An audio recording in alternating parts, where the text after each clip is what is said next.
What is going on, everybody? Welcome to the Week 4 XFL Power Rankings. Just a little tidbit, I got to shout out Soft Drink Sports. Zach over there, a fellow YouTuber, was listening to his podcast this week. He made a great point. Like, if you enjoy the XFL and you want this thing to stick around, you want to see more teams added, share it. Social media. More importantly, tell your friends and family how much you're enjoying it. Tell them to turn on the games and all that stuff. Support the league. It's a great point, and I totally agree. It's a big reason I enjoy doing these power rankings, because I want to share how much I'm enjoying this league right now. I would so much rather be watching football right now. It's not the NFL. It's not college football, but I'm still really enjoying it. I'd much rather be watching this than meaningless hockey and basketball games at this time of year. So share your experience with the XFL. Share this video to your friends who might be trying to get into the XFL. Hit that like button as well to help promote this video, all that stuff. Let's get into the power rankings now. So at number 8, the new team at the bottom this week, and it's the New York Guardians, who have had an epic collapse. They were the 3rd team after the first week, and my God, has this team just turned into a total mess. Not just the quarterback situation. It's, kind of beating a dead horse at this point with the slow, plodding, pocket-passing quarterback like a Matt McGloin.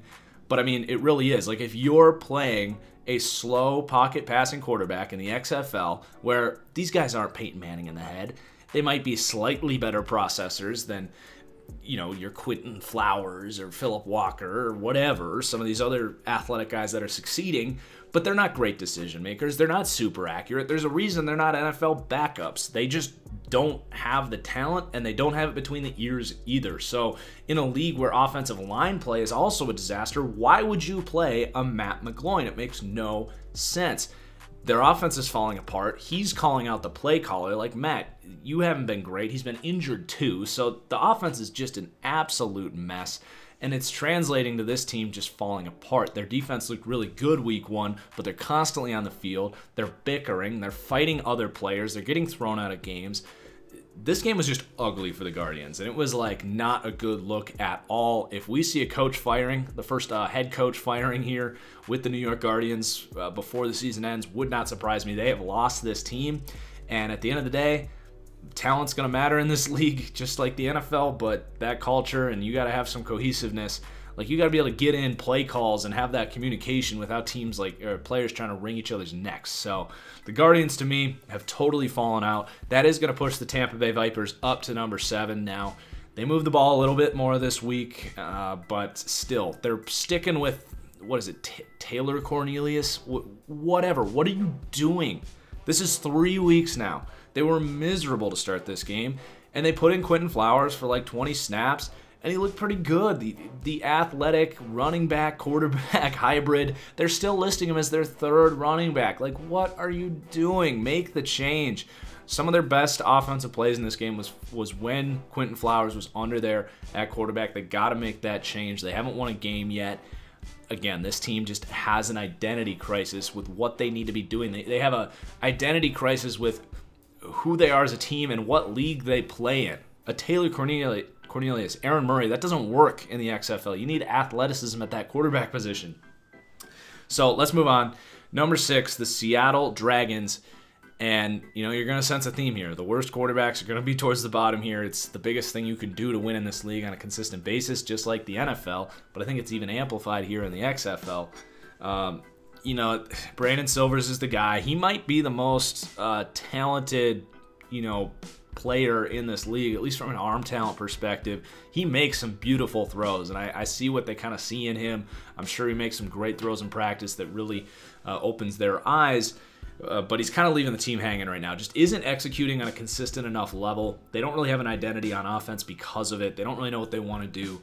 And it's kind of a bummer because this defense has actually played pretty damn well, but they're on the field a little too much. And I think that, for one, the XFL is just an offensive league. All of the rules are directed towards scoring. So if you're a defensive-minded team, it's just going to be harder. But I was going to say they have kind of the feel of like the 12s from the Seattle Seahawks. They play in the same stadium. They kind of get the crowd going in the same way, and that defense can fly around and make plays. But at the end of the day, it just hasn't been enough for this team. They need to score more points. And then number 5, the LA Wildcats, who just embarrassed last week's King, the DC Defenders.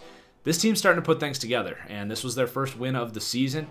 But I think they're going to have more to come and could definitely be a big riser next week if they can show this ability to do this again next week. And, this team got a slow start. Josh Johnson is a quarterback we've talked about. He was with the Washington Redskins a little over a year ago, played really well in a relief appearance, was starting to get some buzz as being a career revival, maybe not a starter, but a good backup. Came into Detroit, looked good in the preseason, ended up not making the team.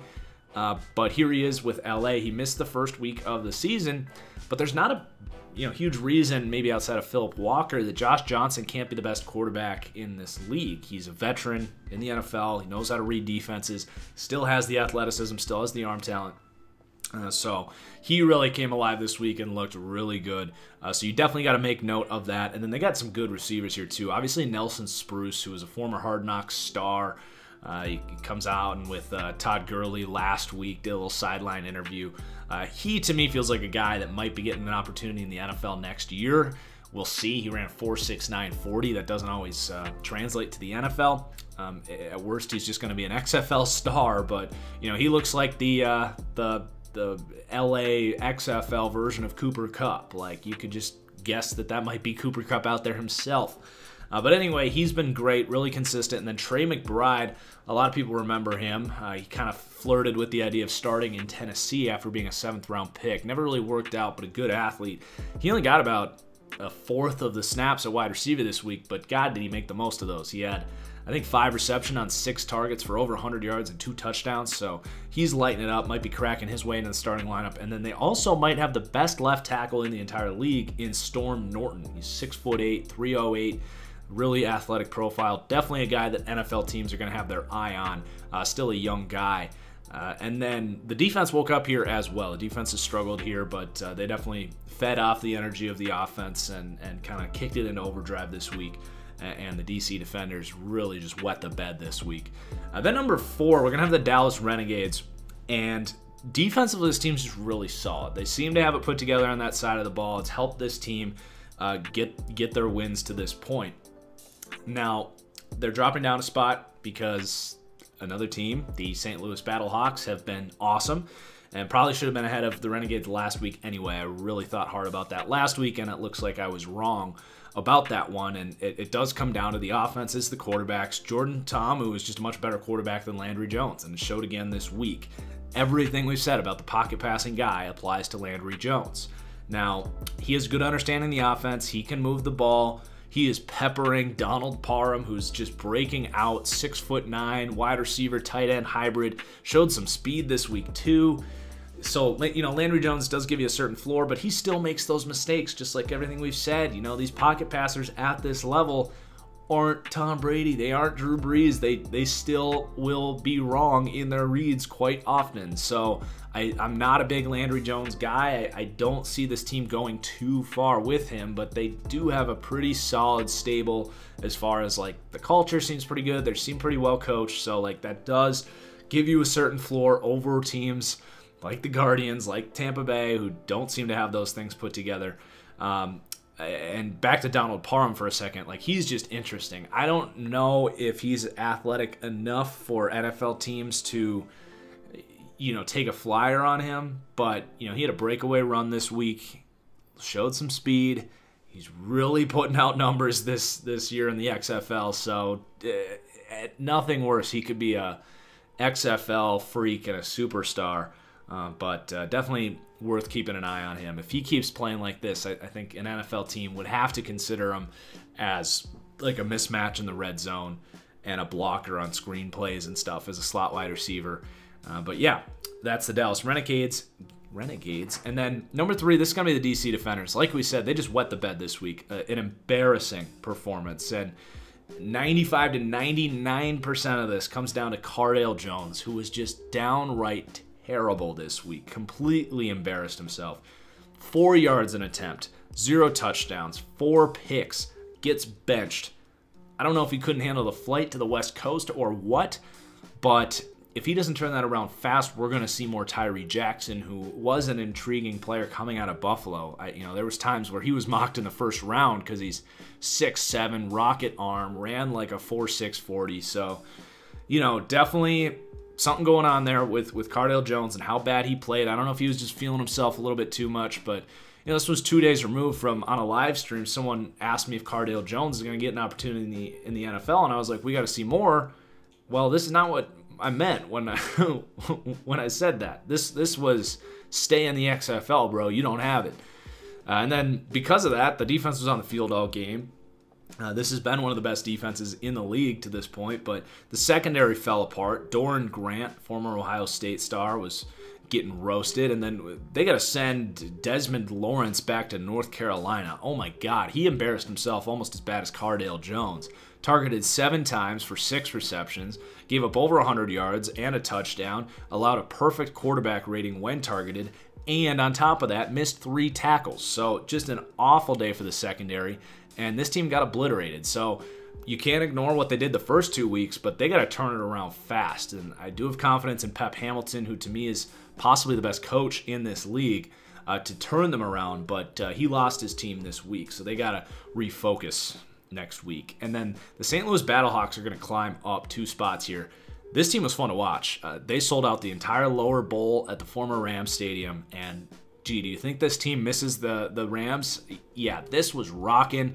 The Guardians couldn't even get their play calls in. It was a riot. So I definitely bought into the Battlehawks this week. I instantly regretted not putting them ahead of the Dallas Renegades because Jordan Ta'amu is just a really good quarterback. And with how Cardale Jones played this week, Ta'amu is very clearly the second best quarterback in this league right now, depending on how well Josh Johnson develops there for the Wildcats. But, I mean, Ta'amu, Demornay Pearson L, a former Nebraska slot wide receiver, he's got some juice there in the slot.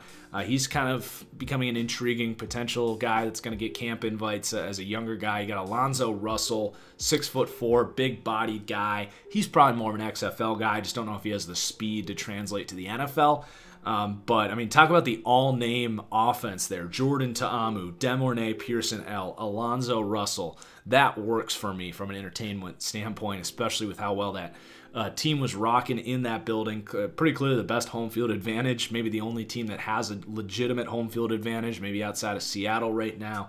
And then they also have the best safety duo in this league right now. A lot of people remember Will Hill. He had his time in the sun in the NFL. He's an aged, slower veteran at this point, but a smart guy. He's kind of been in the right place at the right time for this team. And then Kenny Robinson Jr., kind of the opposite. He is the only guy in this league that is going to get drafted in April. Kenny Robinson, most of these players won't be eligible for the NFL draft. This is the guy we were talking about out of West Virginia who was kicked out of school because of academic reasons, came to the XFL. He had a pick this week, playing great. He's been good for the first 3 weeks of the season. So he's a guy that could be a 5th, 6th round pick. And definitely someone to keep an eye on. And then number 1, the Houston Roughnecks. This one's easy. I mean, Phillip to Phillips. It's the connection that works in the XFL, Phillip Walker to Cam Phillips, and this is a connection that might translate to the NFL. We'll talk about Phillip Walker in a second, but Cam Phillips going off, kind of a bigger body guy out of Virginia Tech, but he seems to have the athleticism. 6 touchdowns, 16 receptions, 157 yards, all in the last 2 weeks. He's only 24 years old, and that's all coming in large part thanks to Phillip Walker, who has taken the league by storm. He's the XFL version of Patrick Mahomes right now. He looks incredible. Just the highlight plays, throwing side-armed, and when you're about to get sacked, like, he definitely is a guy that to me is going to be back like in Indianapolis competing for a starting job. You look at him as a quarterback prospect, and he stacks right up there with Jordan Love. Honestly, to me, Tua Tagovailoa, with Jake Fromm, all these guys, I wouldn't put him in the same category as Joe Burrow because Joe Burrow is just so flawless. But honestly, he's got all the traits. He'd be the second most traitsy quarterback in this draft, and now we're seeing him really kick ass in the XFL. So, it might be a bit of a hot take, but I think he really is going to come in and compete next year. The only difference is he's not going to get the same opportunities that some of those other quarterbacks I just named will get, because it's just an unconventional path. You know, he was in Indianapolis for a year, didn't win the starting job, played in the XFL. Like, it's got a certain connotation, but when you really just look at his game, he's a legitimate NFL prospect, and he's young. He's only 24, so that's the XFL Power Rankings this week. A little longer this week, but I really enjoy covering this league. I hope you guys enjoy the kind of weekly recaps, learning about some of these players. I hope it's educational for you above all, but also entertaining. So if it was, please do hit that like button. Enjoy the games this week. Cheers as always, and we'll see you later. Peace out.